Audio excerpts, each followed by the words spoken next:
Hi అండి. అందరికీ నమస్కారం. Welcome to my channel. ఈ వీడియోలో ప్రభుత్వ ఉద్యోగులకు మరియు పెన్షనర్లకు భారీ శుభవార్త. 18 నెలల డీఏ, డీఆర్ బకాయిలు నేరుగా అకౌంట్‌లో జమ.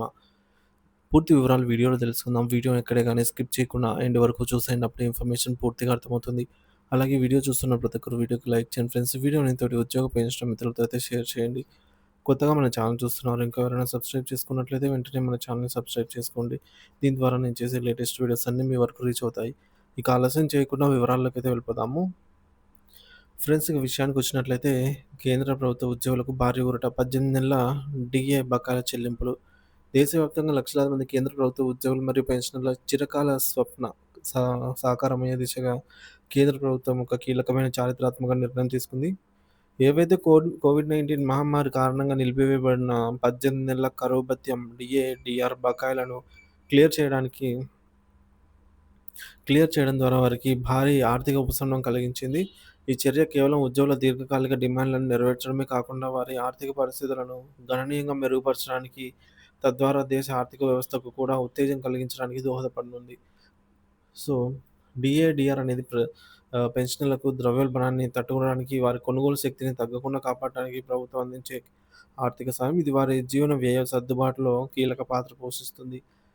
ఇది ఉద్యోగుల మూల వేతనం బేసిక్ పే లేదా పెన్షనర్ల బేసిక్ పే ఒక నిర్దిష్ట శాతంగా లెక్కించబడుతుంది. ప్రతి 6 నెలలకోసారి మనందరికి తెలిసిందే డీఏ సవరిస్తూ ఉంటుందన్నమాట ప్రభుత్వాలు. రాష్ట్రం మరియు కేంద్ర ప్రభుత్వాలు ఈ డీఏను ఏఐసీపీఐ, గణాంకాల ఆధారంగా అయితే ఆహ్, నిర్ణయిస్తారు. ఎంత పెంపు చేయాలనే దానిపైన.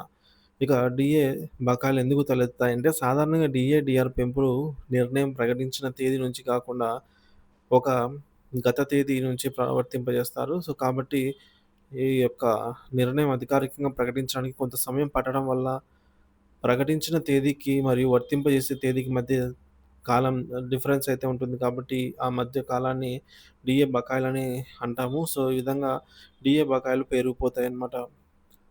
కోవిడ్-19 సంక్షోభ సమయంలో ఆర్థిక వనరులను మహమ్మారి నిరోధక చర్యలకు మళ్లించే ఉద్దేశ్యంతో ఏవైతే ఫండ్ ఉంటుందో, సో, దాన్ని నివారణ కోసం ఖర్చు చేయడంతో ఈ యొక్క కేంద్ర ప్రభుత్వ ఉద్యోగులే కాదు, రాష్ట్ర ప్రభుత్వ ఉద్యోగులు కూడా 18 నెలల డీఏ, డీఆర్ బకాయిలనైతే చెల్లించలేదన్నమాట. సో, మిగతావి కూడా పెండింగ్‌లోనే ఉన్నాయండి. సో, కేంద్ర ప్రభుత్వం జనవరి 2020 నుంచి జూన్ 2021 వరకు డీఏ, డీఆర్ విడతలను పెంపుడు మొత్తం 11% ఆహ్, -4% +3 +4 నిలిపివేసిందనమాట. అంటే ఈ యొక్క 18 నెలల కాలానికి సంబంధించి బకాయిలను ఇప్పుడే చెల్లించాలని అయితే నిర్ణయించింది. ఇకపోతే ప్రభుత్వ నిర్ణయం వివరాలు.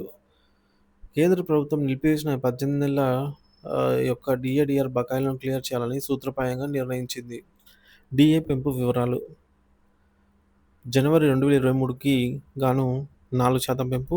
జూలై 2023లో మరొక 4% అంటే మొత్తం 8%. అలాగే జనవరి 2024కు పెంపుతో కలిపి 13% అయింది. సో, కోవిడ్ కాలంలో అమలైనటువంటి 2020కి సంబంధించి 4%, 3%, 4% ఈ విడతలైతే వర్తిస్తాయన్నమాట. అంటే జనవరి 2020కి 4, జూలై 2020కి 3%, జనవరి 2021కి 4% విడతలు వర్తిస్తాయి. సో, డీఏ బకాయిలను విడతల వారీగా కాకుండా ఒకేసారి చెల్లించే అవకాశం ఉంది. ఇది ఉద్యోగులకు మరింత ప్రయోజనకరంగా అయితే ఉంటుంది. పబ్లిక్ ఫైనాన్షియల్ మేనేజ్మెంట్ సిస్టమ్ పీఎఫ్ఎంఎస్ ద్వారా ఈ మొత్తాన్ని నేరుగా ఉద్యోగులు మరియు పెన్షనర్ల బ్యాంక్ ఖాతాల్లో జమ చేస్తారు. ఇది పారదర్శకతను మరియు వేగవంతమైన ఆహ్, చెల్లింపులను నిర్ధారిస్తుందనమాట. సో, ఈ విధంగా చూసుకున్నట్లయితే ఆర్థిక మంత్రిత్వ శాఖ అధికారిక ఉత్తర్వులు జారీ చేయడం జరిగింది. వివిధ విభాగాలు లెక్కలు తేల్చి ధృవీకరించడం వంటి ప్రక్రియలు పూర్తవుతాయన్నమాట. సో, ఉద్యోగుల సంక్షేమానికి ప్రభుత్వం కట్టుబడి ఉందని, వారి చిరకాల డిమాండ్‌లను పరిష్కరించడానికి సిద్ధంగా ఉందని చెప్పడమే ఈ యొక్క నిర్ణయం వెనుక ప్రధాన కారణము. పెరుగుతున్న ద్రవ్యోల్బణంతో ఉద్యోగులు మరియు పెన్షనర్లు ఎదుర్కొంటున్న ఆర్థిక ఒత్తిడిని తగ్గించడం, వారి కొనుగోలు శక్తిని పునరుద్ధరించడం, ఈ యొక్క ఆర్థిక ఒత్తిడిని తగ్గించడం ధ్యేయంగా అయితే జరుగుతుంది. ఇక ప్రభుత్వ యంత్రాంగంలో కీలక పాత్ర పోషించి ఉద్యోగుల నైతిక స్థైర్యాన్ని పెంచడం, వారిలో ప్రభుత్వం పట్ల విశ్వాసాన్ని బలోపేతం చేయడం. ఉద్యోగుల చేతికి అదనపు డబ్బు రావటం వల్ల మార్కెట్‌లో డిమాండింగ్ పెరిగి ఆర్థిక కార్యకలాపాలు పుంజుకుంటాయనైతే ప్రభుత్వం ఆశిస్తోంది. ఇక ఉద్యోగులు మరియు పెన్షనర్ల ఆర్థిక పరిస్థితి గణనీయంగా మెరుగుపడుతుంది. వారి తక్షణ ఆర్థిక అవసరాలు కూడా తీరుతాయి. బకాయిలు లభించడం వల్ల వారికి ఖర్చు చేసే సామర్థ్యం కూడా పెరుగుతుంది. ఇది వివిధ వస్తువులు మరియు సేవల డిమాండ్‌లను పెంచుతుంది. సో, రుణాలు ఉన్న ఉద్యోగులు ఈ మొత్తంలో తమ చెల్లింపులను తక్షణమే సర్దుబాటు చేసుకోగలరు. ఆర్థిక భారం తగ్గించుకోగలరు. కొంతమంది ఉద్యోగులు ఈ అదనపు మొత్తాన్ని పొదుపు పథకాల్లో లేదా ఇతర పెట్టుబడి మార్గాల్లో మళ్లించవచ్చు. ఇది వారి భవిష్యత్ ఆర్థిక భద్రతకు దోహదపడుతుంది. డబ్బు ప్రవాహం వ్యవస్థలో పెరగడం వల్ల వినియోగం పెరిగి, పన్నుల వసూళ్లు మెరుగుపడి, పారిశ్రామిక ఉత్పత్తికి ఊతం లభించి మొత్తం ఆర్థిక వ్యవస్థపై సానుకూల ప్రభావం చూపుతుంది. ఇదే ధ్యేయం.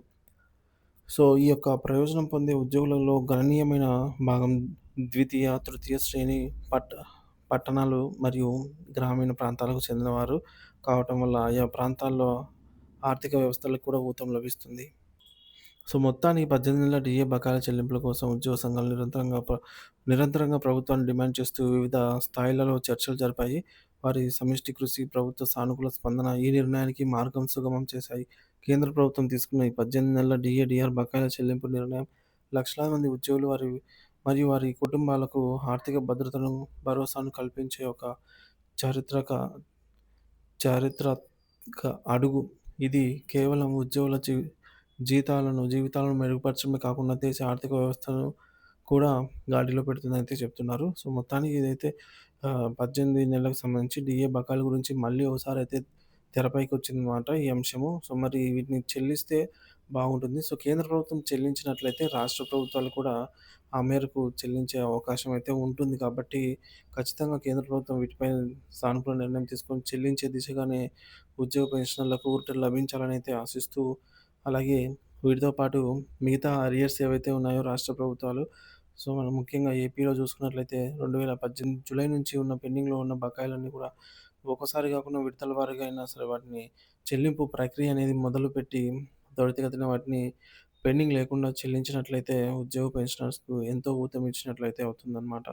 సో, మొత్తానికి డీఏ బకాయిలు ఈ విధంగా రావాల్సయితే ఉంది ఫ్రెండ్స్. ఇవి వస్తేనే ఉద్యోగ పెన్షనర్లకు కొద్దిగా ఆర్థికంగా ఊరట లభించి ప్రభుత్వంపై భారం కూడా అదనపు భారం అనేది తగ్గడం జరుగుతుందనమాట. సో, ఇది ఇప్పటివరకున్న తాజా సమాచారము. వీడియో నచ్చినట్లయితే లైక్ చేయండి, షేర్ చేయండి. ఏపీ ఉద్యోగ పెన్షనర్స్ తాజా సమాచారం కోసం మన ఛానల్‌ని సబ్స్క్రైబ్ చేసుకొని అప్డేట్స్ అయితే ఫాలో అవుతుండండి. దీనికి సంబంధించి ఏమైనా అప్డేట్ ఉన్నట్లయితే మీకు సందేహాలు గానీ ఉన్నట్లయితే కామెంట్ ద్వారా తెలియజేయండి friends. Thank you for watching this video.